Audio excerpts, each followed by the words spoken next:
बिस्मिल्लाहिर्रहमानिर्रहीम। आज के लेक्चर से हम जावा स्क्रिप्ट स्टार्ट करेंगे। बेसिकली जावा स्क्रिप्ट जो हमारे पास होती है, ये एक क्लाइंट साइड स्क्रिप्टिंग लैंग्वेज होती है, जो कि हमारी वेब पेजेस के अंदर डायनामिक बिहेवियर अप्लाई करने के लिए इस्तेमाल होती है। अच्छा, सबसे पहले तो ये समझिए कि क्लाइंट साइड और एक और हमारे पास होता है सर्वर साइड, इसका फ़र्क क्या होता है। मैं आपको एक डायग्राम के ज़रिए ये चीज़ समझा देता हूँ।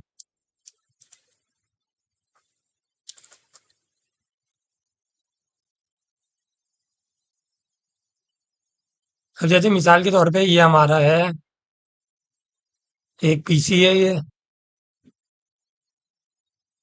और इसके ऊपर एक ब्राउज़र यानी ओपन हुआ हुआ है, जिस पे हम वेब वगैरह पेजेस देख रहे होते हैं, जैसे फेसबुक, इंस्टाग्राम, याहू वगैरह या जीमेल। तो ये जो होता है हमारे पास क्लाइंट ब्राउज़र, इसको क्लाइंट साइड कहते हैं। अच्छा, यहाँ पे हमारे पास एक सर्वर मौजूद होता है। ये होता है हमारे पास सर्वर।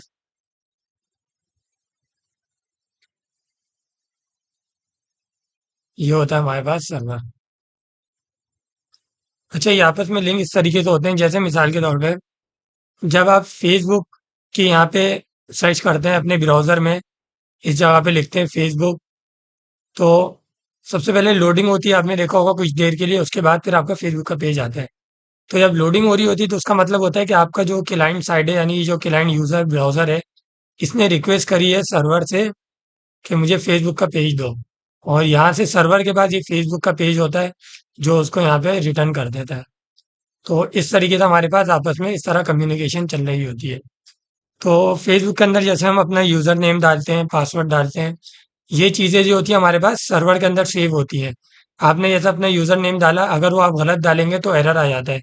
तो एरर का ये मतलब होता है कि जब वो रिक्वेस्ट यूज़र नेम के सर्वर के पास जाती है, तो सर्वर के पास वो डेटा मौजूद ही नहीं होता आपका यूज़र नेम, तो वो आपको एरर भेज देता है। और अगर आप वैलिड डेटा, सही डेटा डालेंगे तो सर्वर आपको रिटर्न कर देगा और आप होम पेज पे चले जाएँगे। तो इस तरीके से क्लाइंट साइड और सर्वर साइड होती है। तो जो HTML CSS के ज़रिए हम वेब पेजेस बनाते हैं, वो सिर्फ़ और सिर्फ़ हमारा क्लाइंट साइड से रिलेटेड होता है। इसमें सर्वर साइड इंक्लूड नहीं होती, क्योंकि हम वेब पेजेस का खाली डिज़ाइन बना रहे होते हैं, लेआउट वगैरह, उसके अंदर कोई फंक्शनैलिटी यानी डेटा सेव वगैरह नहीं कर रहे होते हैं। तो जो जावास्क्रिप्ट होती है, वो भी हमारी दोनों वैसे तो यूज़ होती है सर्वर साइड के लिए भी, लेकिन मेन पर्पज़ इसका क्लाइंट साइड के अंदर डायनामिक फंक्शन अप्लाई करने के लिए होता है। इसकी सबसे अच्छी एग्ज़ाम्पल मैं आपको यहाँ बताऊँ कि यहाँ पे अगर हम लिखते हैं, एक कैलकुलेटर की मैं एप्लीकेशन लिखता हूँ। अब जैसा आप ये देख सकते हैं, मेरे पास कैलकुलेटर आ रहा है। अब ये जो कैलकुलेटर का मेरे पास डिज़ाइन आ रहा है, ये जो ग्रे कलर के बटन है, ब्लैक से लिखा हुआ है, ये मैंने यूज़ करा है HTML और CSS के ज़रिए। इसके ज़रिए मैंने ये डिज़ाइन बनाया। अब जावास्क्रिप्ट के ज़रिए इसके अंदर मैंने डायनामिक बिहेवियर कैसे डाला, लॉजिक कैसे डाली, वो इस तरह, जैसे मैंने 1 पे क्लिक करा, इसके अंदर प्लस करा मैंने 2, तो मेरे पास आंसर आ रहा है 3। तो ये 3 आंसर आए कि लॉजिक अप्लाई हुई, यानी 1 प्लस 1 प्लस 2, इसका सम जो होता है 3 होता है। तो ये हमने जावास्क्रिप्ट के ज़रिए किया। ये HTML और CSS से नहीं होता, ये जावास्क्रिप्ट के ज़रिए होता है। तो कुछ कॉन्सेप्ट हैं जावास्क्रिप्ट की लैंग्वेज के अंदर, इसको समझ लेते हैं हम।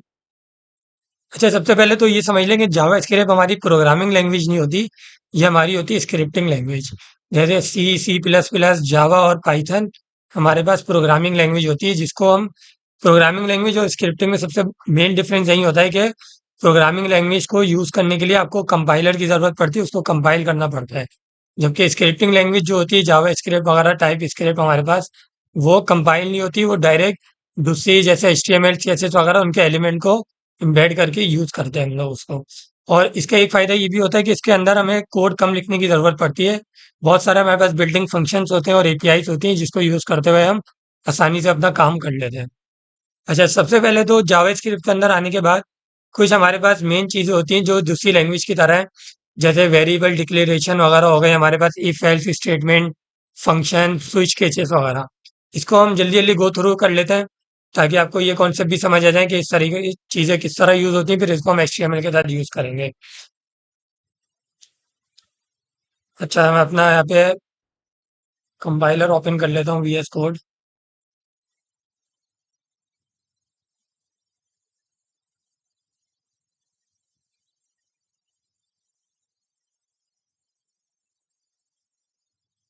अच्छा, मैं सबसे पहले यहाँ पे एक फाइल बनाता हूँ example1.js।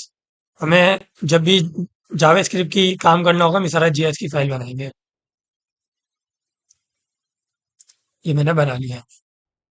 अच्छा, यहाँ पे मैं अभी लिखता हूँ, वेरिएबल डिक्लेरेशन के लिए हमें लिखना होता है var x इक्वल टू 1।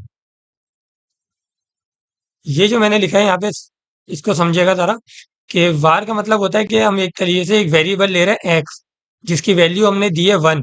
इसको कहते हैं वैल्यू इनिशियलाइज करना। अगर मैं सिर्फ यहाँ पे x छोड़ देता हूँ, तो इसका मतलब है अभी मैंने कोई वैल्यू इनिशियलाइज नहीं की है, सिर्फ एक वेरिएबल डिक्लेयर करा है।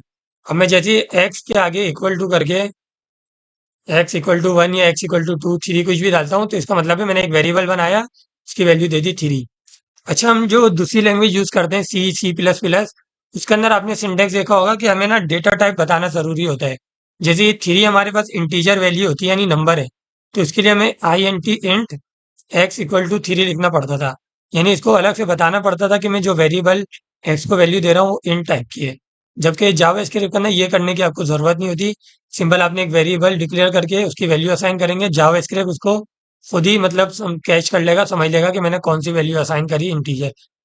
इसी तरीके से अगर मैं यहाँ पे 3.5 लिखता हूँ, तो इसका मतलब है फ्लोट वैल्यू है ये। अच्छा, इसको मैं अलग से आपको लिख के दिखा भी देता हूँ ताकि आप समझे। एक और वेरिएबल मैंने बनाया, उसके अंदर वैल्यू असाइन कर दी, जैसे 5.6।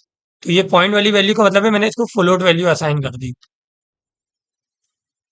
इसी तरीके से वेरिएबल z, इसको मैं एक स्ट्रिंग असाइन कर देता हूँ, तो हमारे पास असाइन हो गई।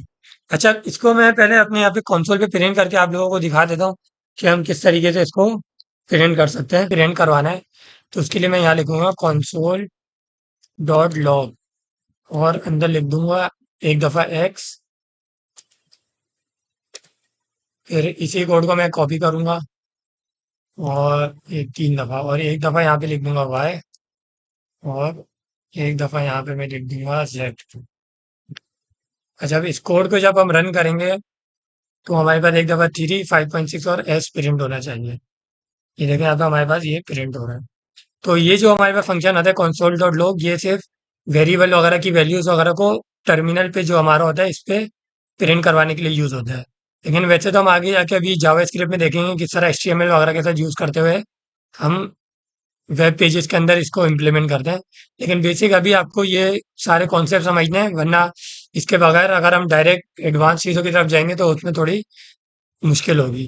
अच्छा, तो ये तो हमारे पास हो गई वेरिएबल्स वगैरह की चीज़ें। अच्छा, हमारे पास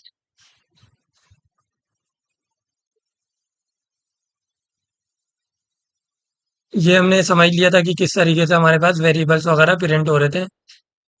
अब हमारे पास जो है अगला टॉपिक आता है इफ और एल्स कंडीशन का। मेरे पास वीएस कोड के अंदर कुछ इशू है, जिसकी वजह से ये वाली जो स्टेटमेंट है ये इसको रन नहीं कर रही, कोई एक्सटेंशन वगैरह मिसिंग है। इसलिए मैं ऑनलाइन इसके अंदर कंपाइलर यूज कर रहा हूँ, जो कि इसके लिए होता है जावा स्क्रिप्ट के लिए। अच्छा, इसमें आपने समझना है कि इफ एल्स किस तरह से काम करता है। ये हमारे पास बेसिकली होता है डिसीजन के लिए।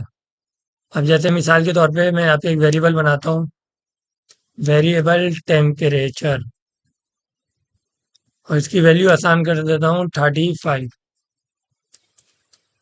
अच्छा, अब इसका सिंटैक्स हमारे पास इस तरीके से होगा कि पहले मैं यहाँ लिखूंगा इफ, और फिर ये जो मेरे पास वेरिएबल है टेम्परेचर, इसी को मैं लिखूंगा अंदर। मैं यहाँ लिखूंगा ग्रेटर देन 25, और फिर यहाँ लिखूंगा कंसोल डॉट लॉग। अच्छा, मैंने यहाँ पे पहले वेरिएबल डिक्लेयर करा टेम्परेचर, उसकी वैल्यू असाइन कर दी 35। अब मैंने जो इफ पहली कंडीशन लगाई, ये चेक करेगा कि जो टेम्परेचर है इसकी वैल्यू 25 से बड़ी है। तो मैंने यहाँ पे 35 दी थी, इसका मतलब ये कंडीशन ट्रू है। तो जैसे ही कंडीशन ट्रू होगी, इसका मतलब ये कंडीशन चलेगी, और इसका ना मैं कुछ प्रिंट करवा देता हूँ, जैसे it is too hot weather. सही। अच्छा, इफ के साथ एक एल्स कंडीशन लाजमी लगती है कि अगर इफ कंडीशन फॉल्स होगी तो ये कंडीशन हमारे पास चल जाएगी। इसके लिए भी मैं लिखूंगा कंसोल डॉट लॉग,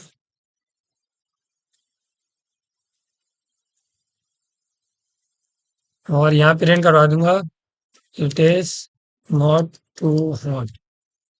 ये हमारे पास उस वक्त चलेगी एल्स वाली कंडीशन, जब हमारे पास ये कंडीशन फॉल्स होगी।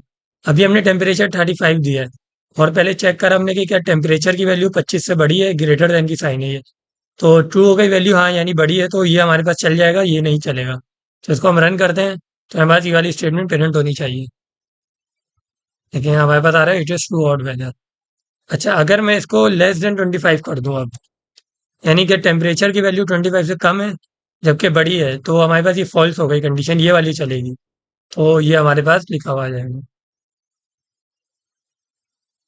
It is not true odd. तो इस तरीके से हमारे पास जावा स्क्रिप्ट के अंदर इफ और एल्स काम कर रहा होता है। तो इस लेक्चर तक के लिए इतना ही था हमारे पास। एक बेसिक हमने जिसके अंदर पहले वेरिएबल डिक्लेयर करना सीखे, उसको प्रिंट करवाना सीखा, और उसके बाद हमने इफ और एल्स की कंडीशन को किस तरह प्रिंट करवाया जाता है ये देखा। उसके बाद नेक्स्ट लेक्चर से हम लोग इसके अंदर स्विच केसेस देखेंगे और फंक्शन देखेंगे, और फिर हम इसको एचटीएमएल के साथ किस तरह यूज करके अपने वेब पेजेस के अंदर डायनामिक फंक्शनैलिटीज लेकर आते हैं वो चेक करेंगे। Thank you.